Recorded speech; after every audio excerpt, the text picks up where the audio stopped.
Evening all, evening everybody. I hope you can all see and hear me. I'm assuming you can. Let's just see how it goes, shall we? How is everybody? Let's have a look. See who's in, see who's not in, and we got Rich John, hi. Ben Christiansen, hello. Charles, hello. Dex, the birds, absolutely, and everyone after. Alid, going to build some Wild West TT combat buildings, good stuff. Reese, evening. Oh no, you're not. Too early for pants, I'm assuming that's Panto. 12 mil Callistra, ACW, still representing great. Dave Benson, evening. Sound and vision good. Evening, Richard Hogg. Charles Latoura, and also we've got Terry on board as well. Good stuff. Hello everybody. Hit the like button. Speaking of Richard Hogg, look what I'm going to be painting later on. This is the third of the Singapore houses. Well, I'm about 90% done on this. I'm going to do some dry brushing on this in a bit. Or should I start with that actually? And then I'm going to put it to one side, get it. Evening, Steve, and then that will get varnished and then finished off. That'll probably be tomorrow, but tonight I'm going to be working on some 3mm stuff for Rommel, basically. So I'm going to be putting together some bases, and I've got a load of Soviet tanks over here that I'm going to get painted. Jeremy, evening, good to have you on board. How is everybody? Are you all well? Tell me what you're up to. Tell me what you're painting, and let me know what's happening. I'm just checking out on OBS, Open Broadcast System here. It's got a YouTube live control panel. I wonder what it's got on it. Not much really, so I'm going to ignore that for now. It's just something new they've added in the latest update. You're listening to a podcast on your dog walk, the one with Mr. Berry of Bacchus. You certainly weren't listening to my podcast, because A, I don't have a podcast, and B, I've never interviewed Mr. Berry of Bacchus. I think you're thinking of somebody else, Reese. Evening, Andy. Maurik, hello. Painting 28mm Germans, late war, World War II. Right, so what I said I'm going to do is I'm going to start off with a bit of dry brushing on this building for Singapore, and then I'm going to move on to doing some other stuff. I'll start with that first of all, and I needed to do some stone grey and then work out what other bits and pieces need doing. Not a great deal actually, to be honest. Working on the town of Centerville for 1st Manassas on Sunday, and more Confederate infantry. Nice. 3mm stuff. Don't forget to paint the trouser stripes. Of course I will. Don't you Northerns all sound the same to me. Lovely. Thank you very much. Painting Cromarty Forge, EIR, Early Imperial Rome's 10mm, and printing more Germans. Just pricing 28mm Prussians and 528mm pumpkin-headed critters. Interesting. It was Yorkshire Gamer. There you go. So yes, people keep saying to me, like when I was at Partisan, they keep saying, "Oh, I really enjoy your podcast." I don't have a podcast. It's a YouTube channel. Totally different. But I suppose sometimes there's not a lot of difference if you just sat listening, eh? But as long as they're listening, that's the main thing, innit? Doesn't matter what it is, whether it's a podcast or a channel. So, in other news, I'm just looking for me stone grey. In other news, tomorrow night, I'm going to go and see Napoleon. Is anybody else going? You're painting more 15mm Ottoman cavalry, about a third through the army now. Excellent. I'm going to go and see Napoleon tomorrow. I got my tickets the other week. Got them on pre-order. I'm going to go and see it in IMAX. It's going to be, I'm really looking forward to it. It's going to be great. Sound is much improved. Yes, that's because I've got a different microphone and I put it closer to me. Good day from us. Smash the like button. Thank you very much. I'm at work now at 6:30 a.m. doing a night shift. We're working on some donkeys and handlers for Infamy. Nice.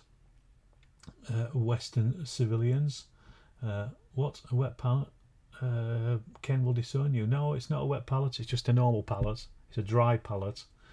Ian. Painting Dwarves, Kings of War and Goblins for Moonstone tonight. Evening, Mike. Building Empires at War farmhouse set. Evening, Carl. Let's have you on board. Yeah, this is definitely not a wet pallet. It's just a pallet. It's a plastic one that I got from eBay or somewhere, I think. And I just got some stainless steel ones the other day. Definitely not wet, unless I put some water into it. That's the only time it gets wet. Painted Warlord US Infantry. Quite a mix tonight out there, isn't it? There's 26 of you watching. There's only 12 likes. Smash that like button. Go on. Do it like you mean it. Or the dislike button. Earlier on, I don't know if anybody noticed. Some of you watched it. Napoleon, do you want to know the ending? Yeah, no spoilers.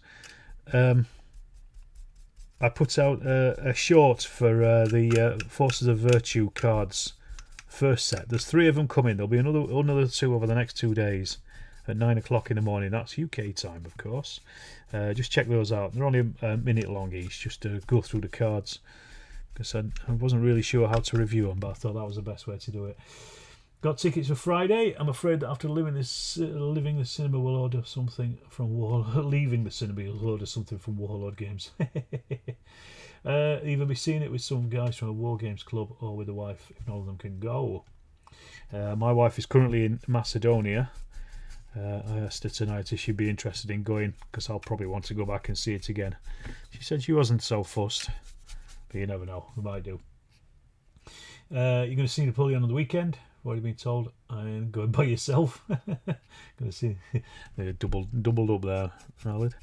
Hit the like button instead of the reply button instead of the like button, obviously. So yeah, I'm just. This is the third and final of the Singapore houses that Richard very kindly made for me. I think I only probably will need 3. That's all I'll need, to be honest.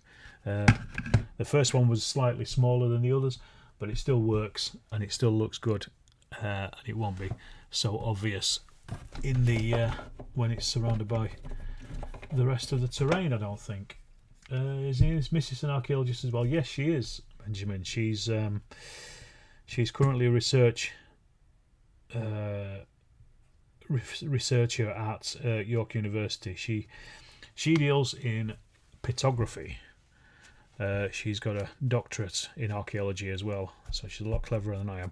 And for those that don't know what pictography is, I shall explain it. She looks at pottery, ancient pottery, at submicroscopic levels, so using the spectrum electron microscope, and she looks basically beyond the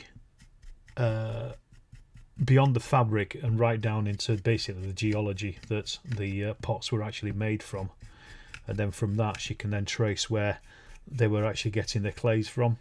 So from that she can then work out the patterns of trade and a movement of pottery and potters throughout the ancient world. And she looks mostly she's currently looking at stuff in Macedonia, but mostly she looks at or her PhD was in Bronze Age Greece, so pre-classical Greece, and the old thought of it was that the people basically just made their own pots on their farms, but she's got evidence, or she's demonstrated that they were actually moving around and utilising the landscape a lot more than people thought previously. So it's all good stuff, and she's kind of doing a similar thing at the moment in looking at Macedonian and Eastern, that area, the pots and things, in a similar manner, which she's doing it at York the next 2 years. So yeah, it runs in the family, one could say. But that's how we met, through an archaeological excavation on a Roman fort here in Rotherham, in fact. How many years ago now? Nearly 20 years ago. Christ, that's gone quick. That's where we met. So there you go. You all know what petrography is now, or at least you have an idea of what it is. It's very, very scientific. But she's also at the moment as well looking at residue analysis of pottery. So she's looking at what was actually kept in the pots as well, from the traces of the remains of food and things like that that are basically cooked into the pots. So then you can add a little bit more, you know. Are they using them just as cooking pots? What are they actually doing with them? Are they feasting? Is it everyday food? What kind of stuff is it that they're doing with these pots? And then you can work out all that kind of stuff as well. It's all interesting. Way over my head. But, you know, that's the way it is. I just like concrete. First and Second World War concrete. That's what I like most. Right, that's that basic dry brushing on that done. It is interesting. I had a great pleasure the other day showing your girlfriend the Musgard Museum, which is the best historical museum in Denmark. She'd never seen it before. Well, I've never seen it before either, because I've never been to Denmark apart from to fly through. Evening, John. I've only ever flown through the airport. Well, I didn't fly through the airport. I mean, went to the airport, flew to the airport, and then flew out of the airport. Residue analysis is interesting. Yes, it is. Yes, it tells you a lot about what the pots are being used for, and you know, just how domestic they are, I guess. Or, you know, are they being used to transport things? Are they being used for various different kinds of activities? So yeah, it's all interesting. So she's over in Macedonia at the moment doing that, and she'll be back next week. So she does get to see quite a few places. She worked in Serbia. Obviously worked in Vienna, but that was, you know, where she was studying as well. Well, not studying, but that's where she was working as well as a researcher. So yeah, interesting stuff. Just clean this off, and then I'm going to give the base of this a dry brush, and I don't know whether to do a little bit more on the roof. I still need to weather this, so it's still not going to be 100% done, but it might be done tomorrow.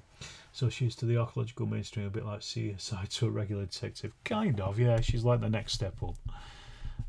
Once you've finished excavating on site, then you would take the stuff to Claire to look at. That's kind of the way it works. And then she gets out all the fancy machines and does stuff with it. Evening, John Clarkey. Residue analysis is sometimes interesting. I had a Verdant Brewery Hazy Pale Ale the other day, which had the most curious residue. Different kind of residue analysis there, Dex. But no less important, though. You know, that's the thing. Looking forward to shooting more of Dex's Soviets on Thursday night. That's another thing. That's we're going to continue our curse campaign, and I think it's quite an open terrain on the next scenario. I think I've not looked at it for a couple of days, but I think it is. So I think it's going to be quite difficult. Go for it painting. Hello all. Helps with the working out of recipes, like Roman and medieval food, to see what it was like. Yeah, there's that as well. Yeah, it all ties into that stuff. Just see what kind of things people are actually eating on a day-to-day basis, as much as anything else. Yeah, I mean, you know, it's got lots of implications. And again, it's, you know, can show different trade routes and things like that as well, you know, where if foods or those kind of, you know, whatever is left behind isn't actually in the area that the pottery is from, then it's obviously come from somewhere else, and it's, you know, has a whole thing going on like that. Right, so I'm just thinking I might just give that roof just a little bit more of a tart up with a bit of orange, just to really bring it out a little. Did you see the new Kickstarter for Grand Duchy of Warsaw, Horse and Foot Artillery at 1780-15? No, I didn't. I'm assuming because it's probably in 28mm, but I bet it's nice. And also, it's not really the period of stuff that I'm interested in, the Napoleonic period, so I haven't seen it, but I'll take your word for it. I'm assuming you're going to put in for it. 3D printing future now. It certainly is. Scenario 3 is an open one. Delaying action scenario. That's it. Yeah. Well, it's going to be a good one. I know that. Yeah, that's better. That's just giving these a little bit more life than they actually had. The tiles and stuff on this roof. So what I'm going to do is I'm going to dry brush this, then I will varnish this. I'll do that after this stream though, because there's no point me varnishing it now. I'll do it after the stream, and then when that's dry, all I need to do is do the weathering. And because of the type of building it is, the weathering is going to be a very light touch. So there's not going to be a huge amount to do on it. But yeah, this is another one that's nearly finished, because I actually want to finish, do the next scenario of the Singapore campaign, half pint size campaign this weekend. I was going to do it with Dean, but he's only available on Sunday, and on Sunday I'm playing O Group with Dex and with Steve down at the club, or at least they'll be playing it and I'll be showing them how to play it. So and I'd forgotten about that, so I invited Dean over. He'd managed to clear it with customs, but it was only Saturday that I can do it, unfortunately. Never mind. We'll find another time, I'm fairly sure. Anyway, right, that roof looks a hell of a lot better than it did. So I'm pleased I went back, and then that just needs a little bit of, as I say, a little bit more weathering. So I'll stick that to one side, get that out of the way. So I've been thinking a lot about Rommel of late, because I mean it's a good game, but I did do a review of it, which won't be out till probably the early next year at the rate that I've got videos waiting at the moment. And I played it as well the other day, and I made a video of it, and I like it, but there's a few things in Rommel. I don't know how many people have played Rommel, but there's a few things in it that are very strange. Dex, is this the intro to O Group? Yes, it is. So, one thing I don't like in games, in war games, is when you are able to do everything with everything. So, you know, at the start of the turn, you have you basically, you know, you can move every single unit, or you can fire every single unit. I like that friction where you have to, you know, you have to think about what you're going to do. I think that's a serial. You're basing and painting loads of forces for the weekend. Third game of the week, Wednesday, Soviets for the win. No, we're on second part, Alid. I think you're still on the first part of it. We're on the second part. Yeah, we're on to the second. We've done all 6 of the original scenarios, but we're on to the. So this is actually the 9th scenario of it, I think, Dex. Am I right? But yeah, what I don't like in games is where you can do everything with everything, unless of course it gets destroyed. But the thing with Rommel is you spend an op, which is like an order, and then you can move everything, and then you spend 2 ops and you can move everything again. And I was thinking, I played once before, but it was a while about, and there were 6 players. Was that for O Group? Was it? Oh, it was, wasn't it, Dex? Yeah, we played it down at the club, didn't we? I don't think it went very well. O Group is very much a 2-player game, I think, or unless you've got somebody who's very much in charge. So basically, yeah, you get to move everything in Rommel when you spent your order token, and then you get to move it all again, but you have to spend 2 tokens, and then 3 tokens after that, etc., etc., which I quite like. But I think it'd be better if, like in O Group, you have to spend orders for individual units to move, or in Rommel's case, you have to move for individual formations, because it's broken down into formations. I don't know if it's divisional or if it's, can't remember if it's regimental or divisional, but instead of having that, you know everything is going to be able to move or fire or whatever, and that's the thing I don't like about it. So I was thinking about, I might go back to it, but retry it with slightly different variation of rules in it. because then it makes you think more about what you're actually going to be doing on the tabletop. And that's what I mean. It suffers from being older than O Group, because that's what happens in O Group. I'm trying to find some Russian bloody green here that isn't knackered like that one there. That's empty. I don't even know why I've got it. Let's have a look. O Group, I'd max out to a side, yeah, and even that isn't optimal.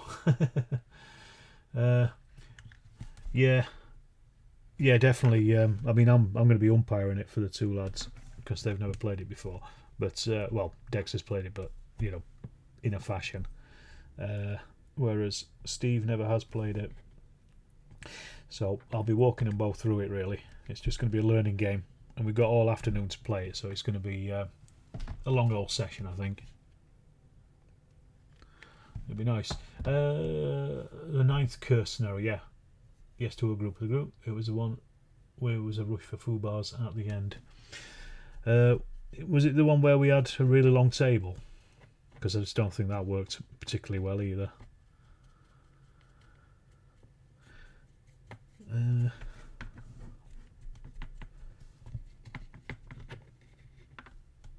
So, it's the first time in ages I've used Russian green. You can tell from these paints because they're absolutely knackered, and I've got it all over myself. I'm making a right pig's ear of this.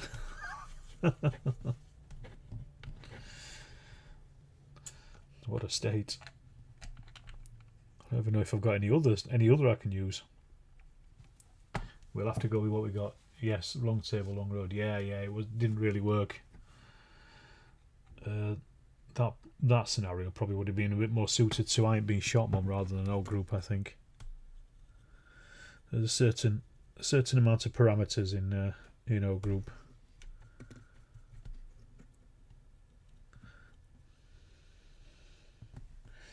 But yeah, these are no painting tonight. Board game night with friends. Excellent. What are you playing? That's a big question. What board games are you playing? So these are the Oddsy Oddsmails stuff. The Polish company. They're absolutely lovely. God knows how people do these. How they sculpt these 3mm figures. I really don't know. It's crazy. Is this another Russian green? No, that's German dark green. Trying to find other Russian greens that I've got. Millions of greens, but not Russian green. Seems to be all I've got. There's one. No, that's Russian uniform.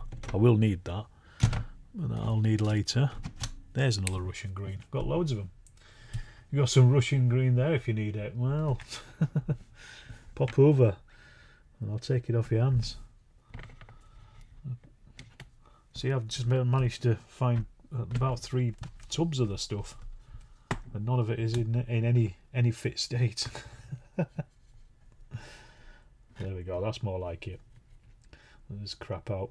But yeah, these 3D these 3mm figures are absolutely fantastic.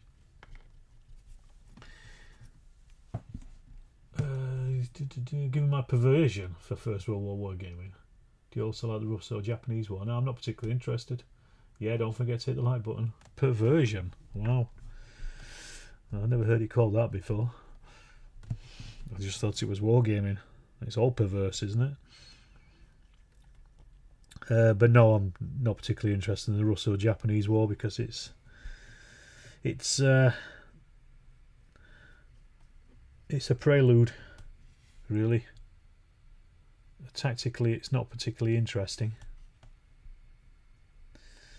Development-wise, it's not particularly interesting either, I don't think. I mean, I could be proven wrong, but it's not something that holds my interest, let's say. So what I'm going to do is I'm going to paint these in Russian green. I'll give them a wash in, what's it called, Nuln Oil, and then a quick dry brush in Russian World War II uniform, and that'll be them done. Board games depends on the player count. Tribune is on the menu. Don't know that one. Where's Tiny? She's downstairs by the radiator. Last I saw of her. laying about like an idiot. She might come up in a bit if she hears me talking. And she's she's last I saw of her, she was enjoying herself in the heat. She went out earlier on and realised it was actually pretty cold, so she came back in again pretty quickly. Bless her little cotton head. In my opinion, best World War One movie that people have perhaps not heard about, and I'll come back to that in a second. Thought Gamer was only perverse if you played Slanesh in 40k. The best First World War movie. Well, I don't know if it really counts as a movie, but Peter Jackson's They Shall Not Grow Old is very, very good. But I mean, it's original footage that has been recoloured and turned and made to look like modern. I don't know how it'll stand up in 20 years. That was very, very good, because actually seeing the footage on the big screen when it goes from the old images of that you're used to, that kind of slightly speeded up camera film style from the early 20th century, and then it goes into the cleaned up version. I mean, that's absolutely, it's breathtaking, to be honest.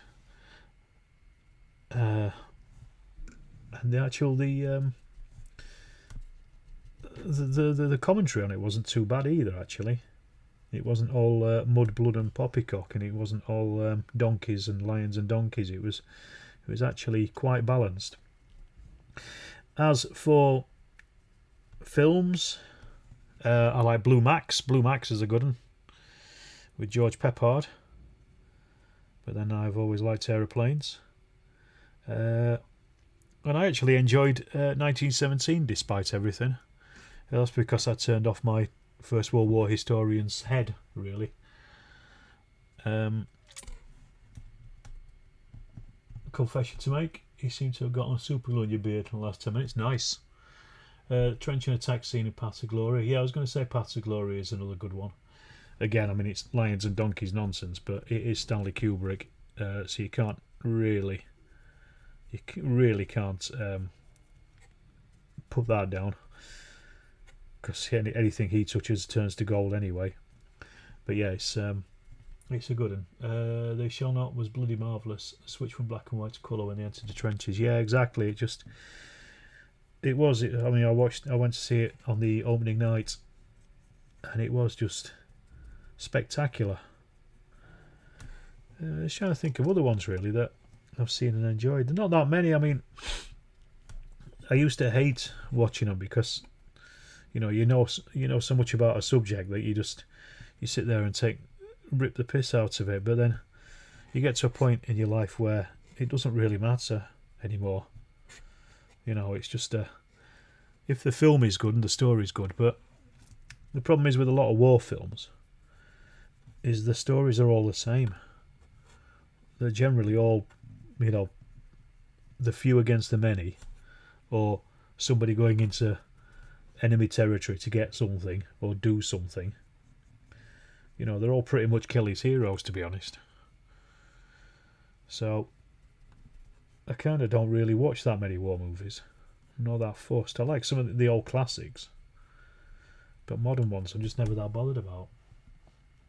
Yeah, you got fond memories of the First World War episodes of the Aussie soap, The Sullivans. I think they shot all the Western Front scenes in this forest somewhere in Queensland. doesn't. I remember The Sullivans only just though. God, that's going back some. I can't remember any of the First World War scenes in it. I'll take your word for it, Dex.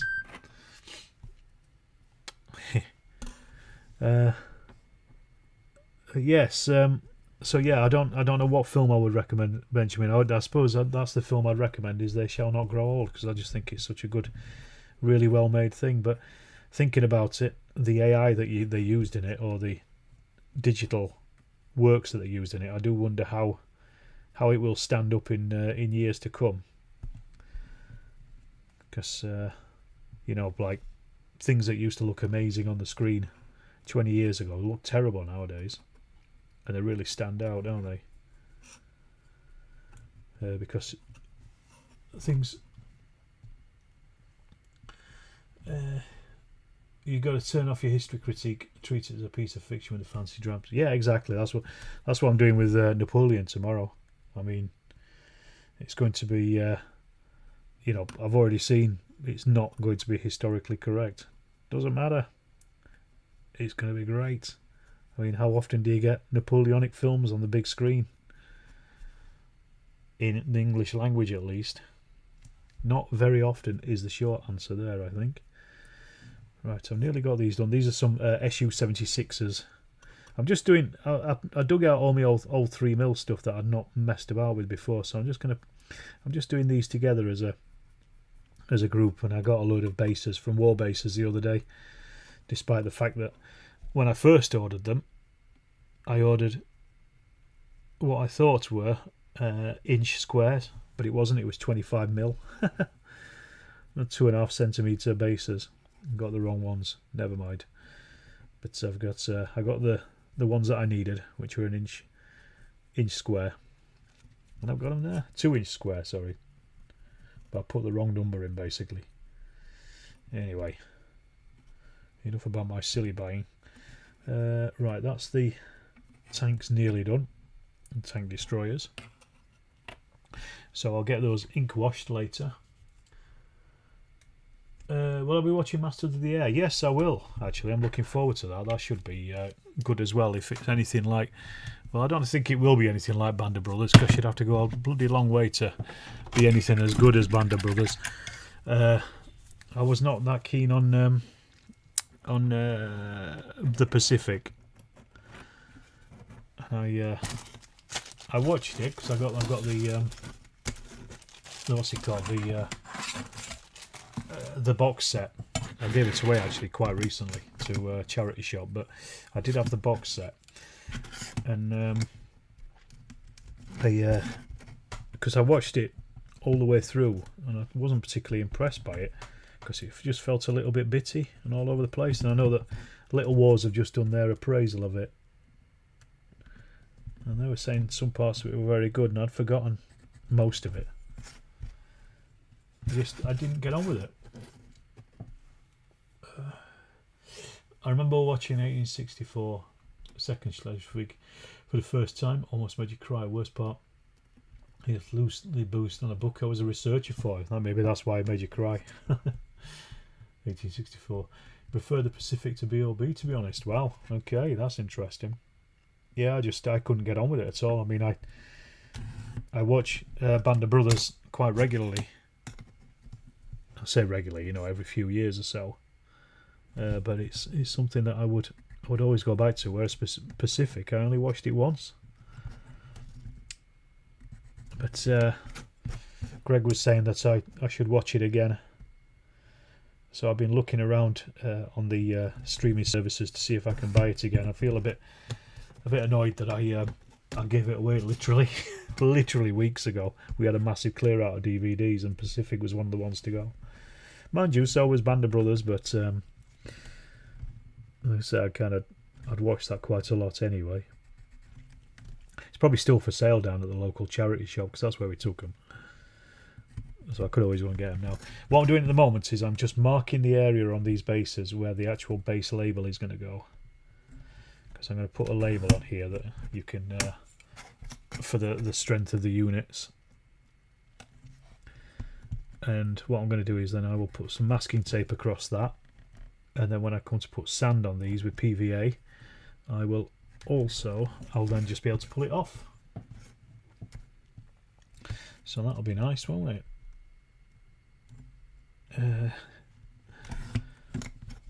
Right, that's those done. Where's the other ones? Here's some more. I've got some artillery here as well that I want to do.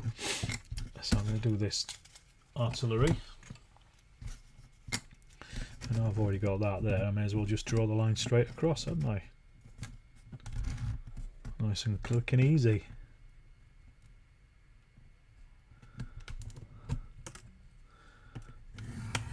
There we go. I've yet to print out the actual labels because my printer ran out of ink and I only just got it I got something just the other an hour or so ago, just before I came online, so I've not had a chance to actually print any of the labels out yet for these, but I will do at some point. Base labels, have you seen the labelling on the Davis Super channel? He does some amazing stuff. No, I haven't. I'll have a look though. As for First World War films, you quite enjoyed The Lighthouse. I haven't seen it, Steve, so I'll take your word for it. I don't know what it's about. I'm assuming it's about a lighthouse. Is that the one with Robert Pattinson in it? I thought that was a vaguely Lovecraftian film. I say vaguely. And then one more there. What I'm going to do is I'm going to get the artillery on in place. So I've got some German 105s and I've got some Soviet 76s as well. That's just slightly off. Don't like that.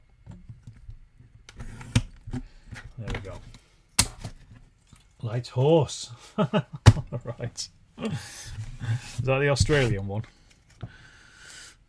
There's a lot of Australian films in there, out there, like Gallipoli and stuff like that. And those are they're like their sad stories.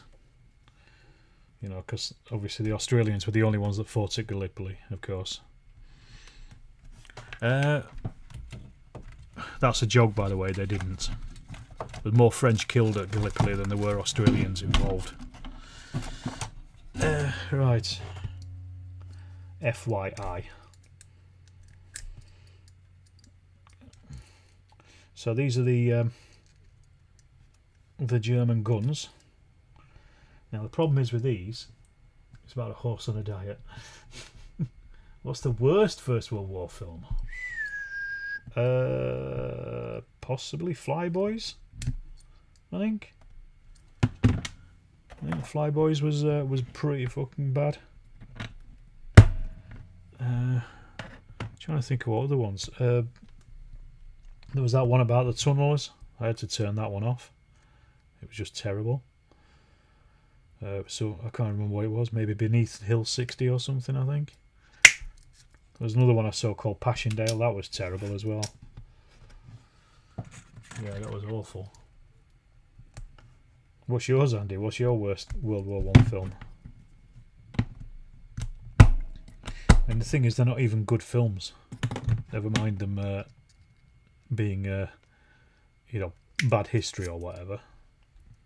Actually, as films, they're terrible as well. That's the other thing. Well, gotta be safe. Gotta watch your grandkids. Ciao. See you later, Charles. Thanks for joining. As long as you hit that like button. You go and look after them kids. These are actually falling to pieces. They're falling apart a lot easier than they normally do. I'm quite surprised at that. Flyboys is worse than Netflix. Oh, yeah, Flyboys is terrible. Yeah, Passchendaele. Yes, of course, Passchendaele. That was another one. That was awful. And Birdsong. Yeah, that was crap as well. Tunneling in 1918. What a load of nonsense. I mean, you shouldn't really judge him on history, but God, it was. Yeah, Flyboys was just a stupid boy's own adventure. It was. I think, you know, watching it just made me actually dumber, to be honest.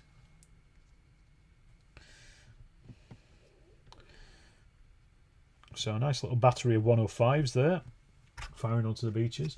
Birdsong went down a tunnel and came out 80 miles away, 80 miles away on Armistice Day. Yeah, it was hilarious. So what?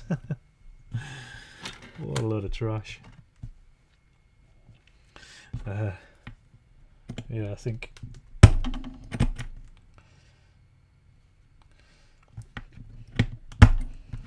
I'll tell you what is a great war film, great First World War film, is Oh What a Lovely War. Just because it's got some banging tunes in it.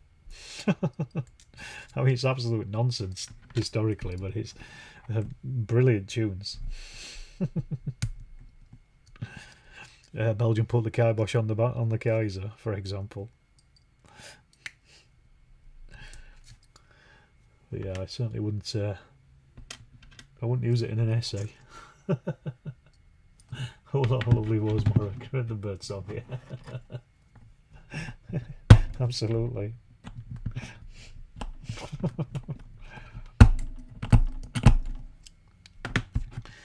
Right.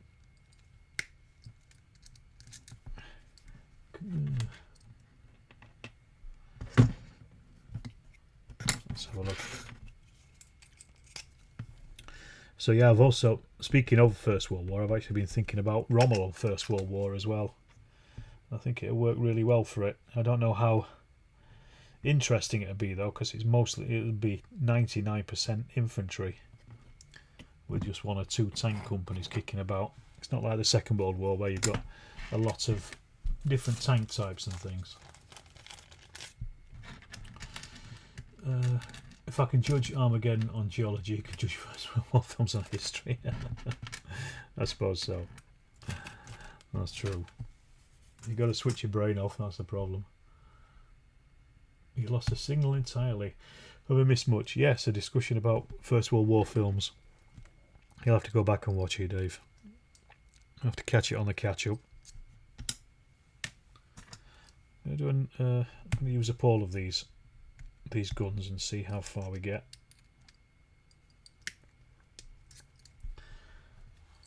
A discussion on crap films. Yes, exactly that.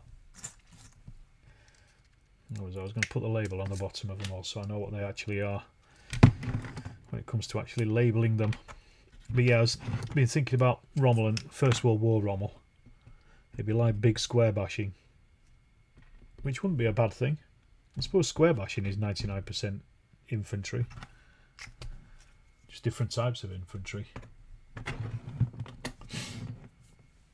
Now the only thing is, I can't find anybody who does 3mm British infantry.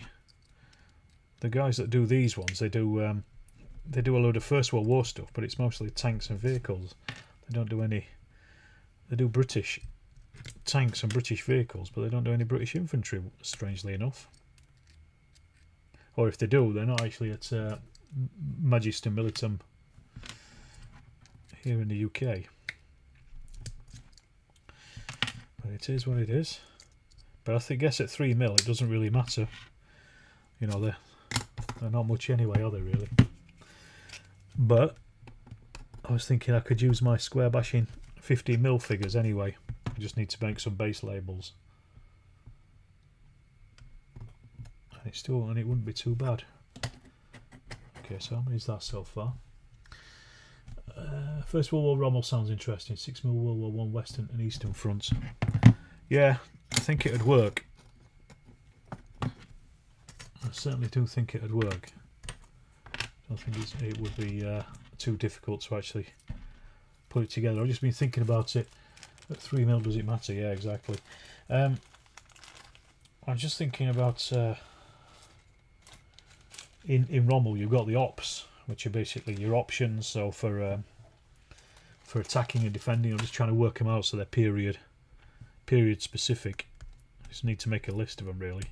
Just sit down and do it. If Mel Brooks didn't do it, I probably didn't see it any. Did you paint up some more of Leif's Battle of Normandy buildings? I saw that you've painted the half timbered barn. That was good. I was curious. I painted any more as a Kickstarter. No, I haven't actually. Something I mean to get around to. I just haven't had a chance to do it yet. I was I was waiting for. I was actually going to buy some walls from Paul at Sabotage, but it slipped off my radar. And I've been waiting for some walls and stuff so I can make gardens. So I haven't actually done any more of them. I've got them in a box over there. I do intend on painting them though, because they're very good. Would you spot the difference between World War II and World War II? World War II and World War II Brits at 3mm? No, you wouldn't. Of course you wouldn't. But I'd know, Richard, and that's the problem. But no, you could quite easily do them in 3mm. And I was thinking anyway, I'll probably just use my 15mm square bashing stuff, because it's already done and I've got loads of it.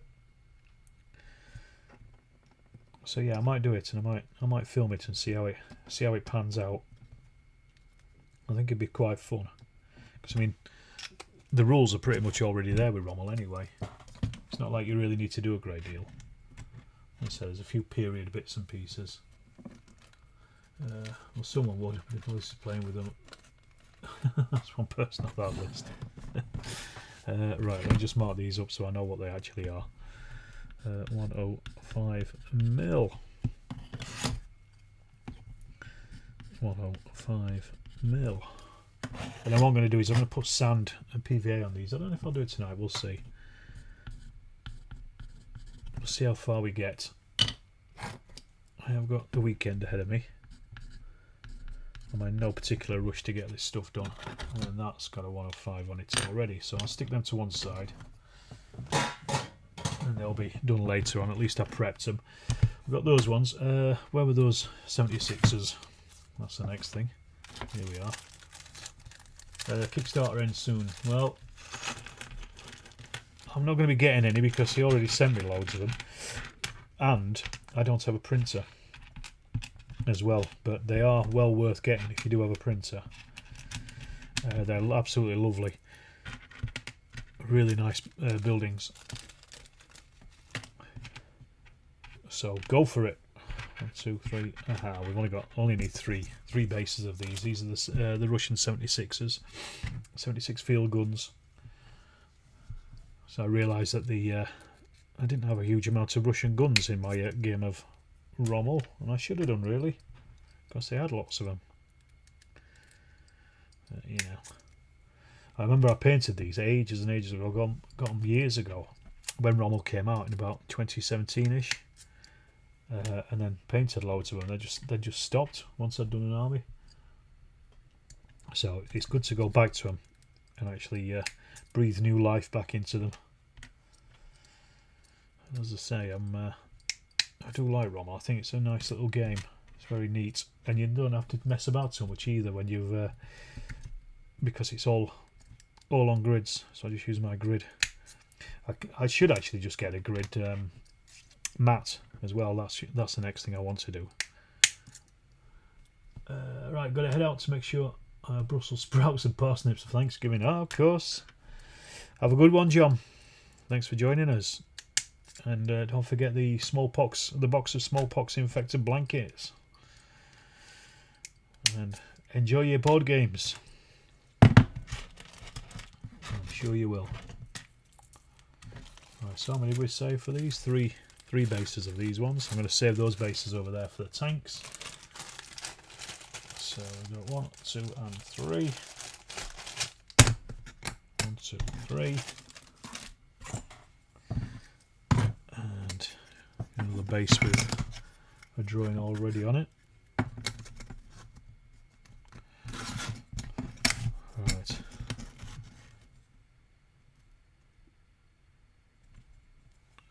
Work easier, not stupider. That's what they say, isn't it? There's one done.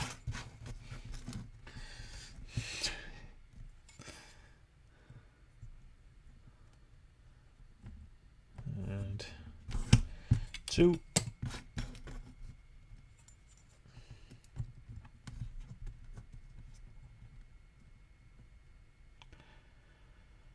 And 3. There we go. Sorry, I just had to concentrate there. It's not very often that I concentrate, but there we go. Right, there's them done. So these, I think I'll probably just add these to the existing Soviet units that I have. What I mean by that is I've got them separated by unit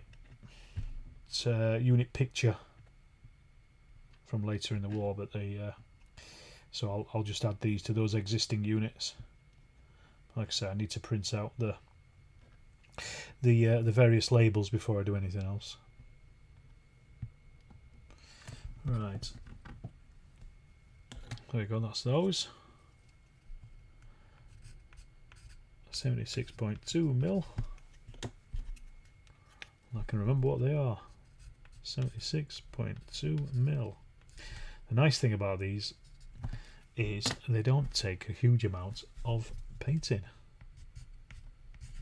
76.2 mil. Right, that's all them. Right. Now, next question is, should I continue and get these all sanded up ready? I think I should.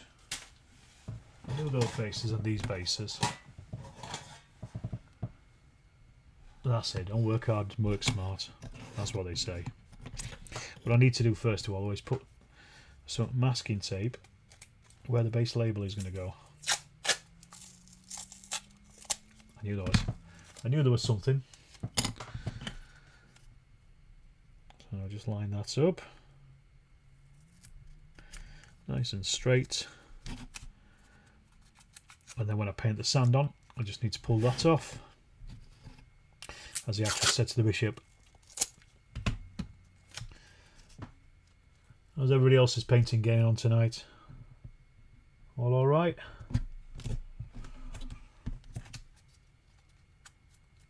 Or not at all?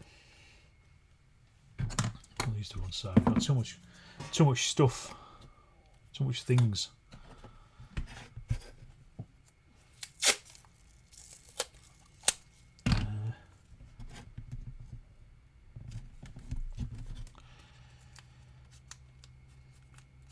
Because on Rommel, the units take hits as the game goes on. So it's a bit like a LAN in Bluecar.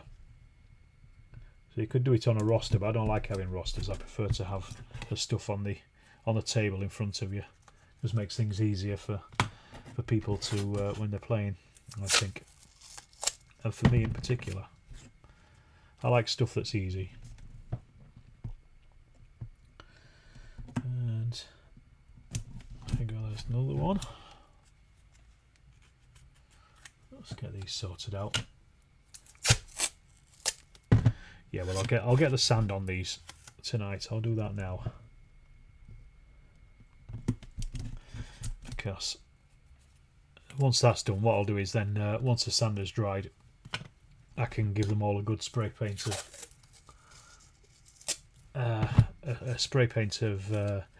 burnt umber,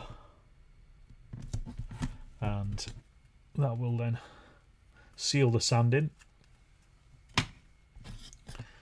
Where we at? Early payment and up to another times 10 at 12 revs. Excellent. Small wins. Slow pregnant. Just started the painting a few minutes ago. 15mm Galatians. Bayonets in 6mm. Not exciting. Nearly printed up another 10, 12mm revs. That was meant to say. That makes more sense. Fair enough. Sand there. And then these ones, these are going to be even easier for these tanks. And guns. Almost finished another unit. Highlighting to do once the Agdrax dries. Excellent. Get them on the radiator decks. I'll get the old hairdryer out. Speed up that process. What are you painting them Ottomans for anyway? I can't even remember. Just for the laugh.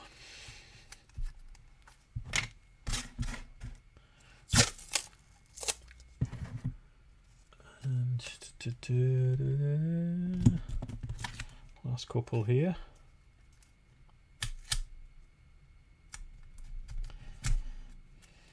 There we go. I don't know how straight I've drawn these lines, but it's straight enough. It's close enough. It's all the right notes, just not necessarily in the right order. Right, let's get some old PVA on the go. Here we go. Need that. And I'm going to need some sand as well. Victory Rock Water. I can also use for Baroque. Aha, there you go. Right. Let's need a little tub of sand. One moment.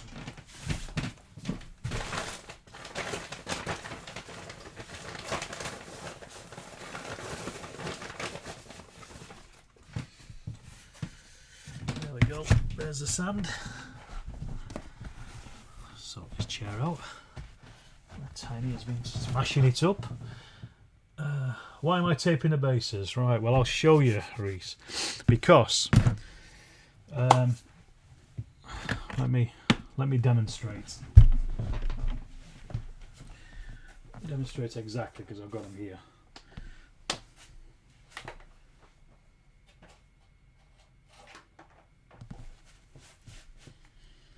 So in Rommel, you have base labels, or at least I have base labels, because each of the units takes hits. So this one starts at 4, then drops down to 3, 2, 1. It also shows you which unit it is as well, and then any other information you want to put on there. So what I do is I paint that bit black and leave it different to the rest of it, so it's basically that bit there. So I'm now about to put on the PVA and sand, and because I want it a straight line for the label to fit in properly, I tape that up so that, and then when I pull the tape off, I've got a straight line straight across where the label's going to go. Dead easy. That simple. This makes things a lot easier for doing stuff. 6 cowboys ready for the table, 5 sci-fi ninjas ready for basing, 8 cowboys undercoated, telegraph poles finished. Pretty good evening. Good stuff. Oops, I nearly pulled the old microphone off there because that went a bit doolally. Right, so you'll see what I mean in a second. So I'll get the old PVA out, and then I can just splash it on, you see, without having to think about being neat on this back end. And then once the sand is dry, I'll pull it off, and it'll just pull it off and leave that space. In we go. There you go. A sanded base. And then I will, like I say, once that's dry, I'll spray paint it in brown. If I had I don't have a green, unfortunately, spray, otherwise I'll just spray it in green, but then I'll paint it in Vallejo's green, what camo, flat green or whatever it's called, and then I ink wash it in brown, dry brush it in yellow, bada bing bada boom, you've got some bases done. Nice and simple.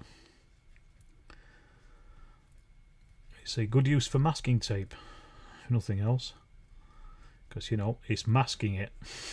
It does what it says on the tin. It's just some cheap DIY masking tape that we got. Used to use this stuff on site all the time for taping down permatrace for to the drawing boards. But since I don't do that anymore, I just watch other people doing it.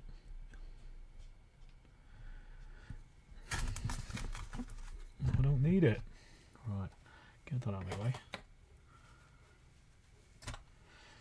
Right, the only thing with these ones is these have got little bases on them. Now I could actually put some polyfiller on these to bring it up, but I don't think I'll need to. I'll just do it with the, should just be able to get away with it with the PVA and the glue. I think it should be thick enough. And if it isn't, what I will do is I will put static grass on the base as well, just to get rid of any lines between where the gun is, or the base of the gun and the actual base. So there.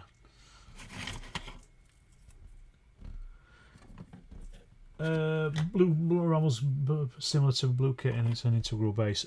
Yeah, to an extent. I mean, it's each of the units take hits, and as they take hits, you mark it off, and you can mark it off anywhere you wanted, really.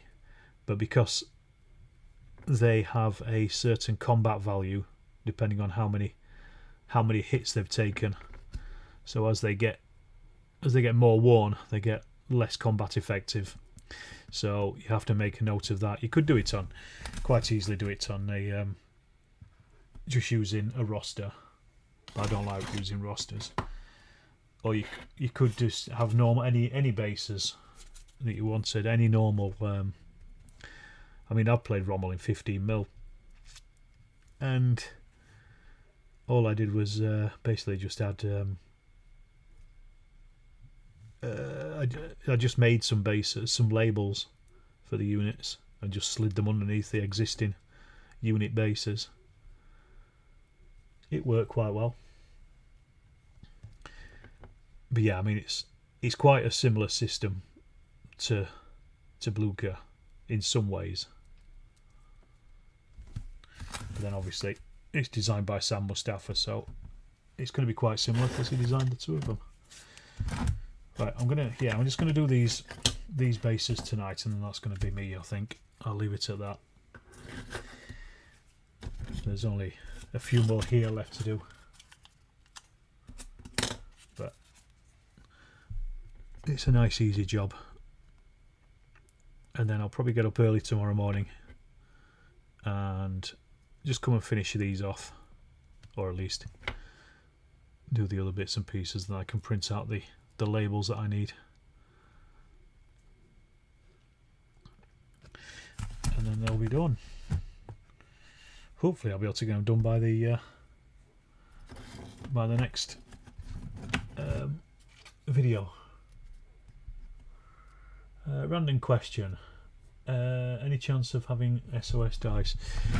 I've thought about it, and I did actually think I made a set of them as a giveaway ages ago when I got to I can't remember if it was like 5,000 or 2,000 subscribers. I think I got, yeah, I think I did, because yeah, Steve, who was in chat, I don't know if he's still in chat, he won them.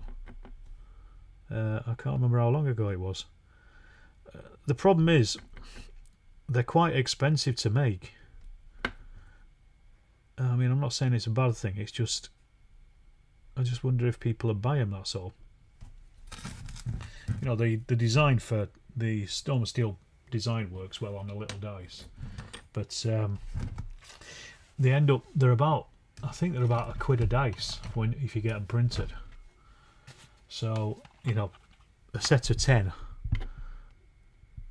would be £10 at least, and that's, you know, I think it's quite a price for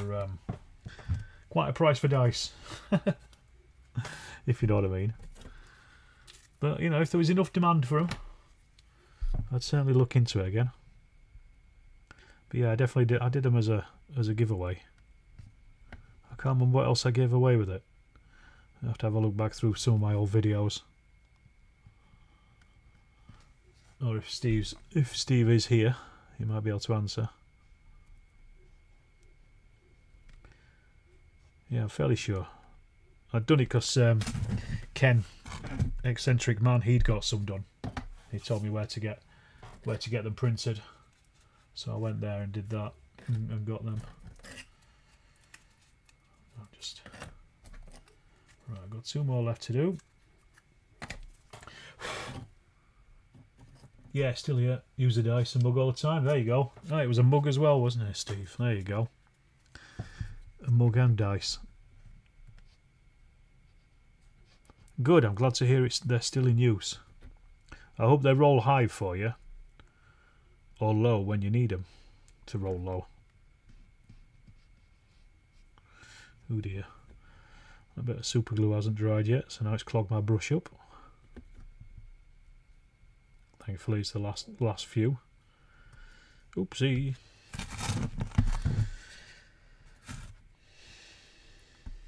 And last two in fact. Well, 2 divisions of corporate infantry given the gunmetal touches. Nice. Good. Glad to hear it.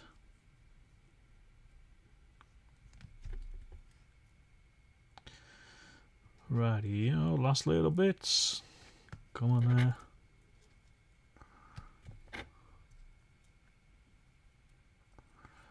And could I just put just enough glue out? Not too much, not too little. And there we go. Right. That will do me tonight, I think, ladies and gents. Evening, Dave. Better late than never, or late, because I'm just about to finish. I've just been doing, so I'm finished. I'm done. I'm going to leave it at that for everybody. So thanks for watching, everyone, as always. It's been a great pleasure. Cheers. You'll be in for 24 dice. Your PCP came borrowed. Well, I could do some Black Storm of Steel ones, I guess, couldn't I? Just having an interlude, painting some scatter, beehives and milk churns. Good military things. Yes, everybody needs milk churns and beehives. Right, folks, I'll see you in the next video. Like I said, there's going to be there's the shorts coming out tomorrow and the next day about the Force of Virtue stuff. If anyone's interested in Renaissance Skirmish, check those out. And then I'll be doing something else over on. I've got another video coming this weekend. I can't remember what this week. I can't remember what it is. It's a Blucher game of Blucher. Well, anyway, I'll leave it to that, and I'll say see ya and thanks for watching. And hit that like button if you haven't already. See ya. Bye.